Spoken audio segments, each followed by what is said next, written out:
Just north of Galway on the west coast of Ireland lies Moycullen, home to one of Ireland's longest married couples. Ned and Eileen Cusack are in their 75th year of marriage. I was born in 1922. Wow. 90, she's only 96, a young one. Am I? Am I 96? At least. I'm married to an old fellow. If I'm 99, you must be 96. Ned, you couldn't be 99. Eileen Geoghegan was one of a family of 7 from Galway, but her early life was marred with suffering. In 1933, tragedy hit, and my beloved mother died of meningitis, and that shattered the whole thing. Ned grew up on an estate in Mitchelstown, County Cork, where his father managed a dairy herd. 1938, I joined the army. And luckily, I just got the cadet's exam and I was called as a cadet to the Curragh and then became an officer. And the big mistake the army made was they sent me to Galway. And that's why I have lived so long with this one. The couple first met at a ballroom in Salt Hill in 1940. And the girls sat on one side, I remember, and the boys sat on the other. Exactly. A friend of mine said, there's a lady over here who wants to meet you. Because I was introduced officially to her. And that began and ended the affair. No, but there's one thing I must say, Ned, that when we were going out with each other, there was no hanky-panky whatsoever. Ned, before we kissed. Oh, it was 6 weeks. Was it? Oh yes, at least.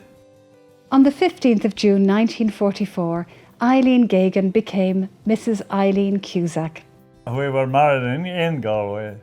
In St. Patrick's Church. St. Patrick's Church in Foster Street. And the morning of the wedding, I was staying in a hotel in Eyre Square with my best man. And of course, I slept it out and he slept it out. And we had to run in our army gear, like this, across the square, and then very undignified. The couple honeymooned in Lara, County Wicklow. It was a beautiful, do you remember the lovely driveway? Yeah. But the most amazing thing about that honeymoon was when we got getting on the train in Galway, I had in one hand my bride and in the other hand my fishing rod. Oh. Within a year, their first child, Jim, was born. 6 more children were to follow. I was so happy to have a good home and the money that Ned was in a good position. And because when my mother died, our whole world went. I was so lucky then to meet Ned. He didn't drink or smoke.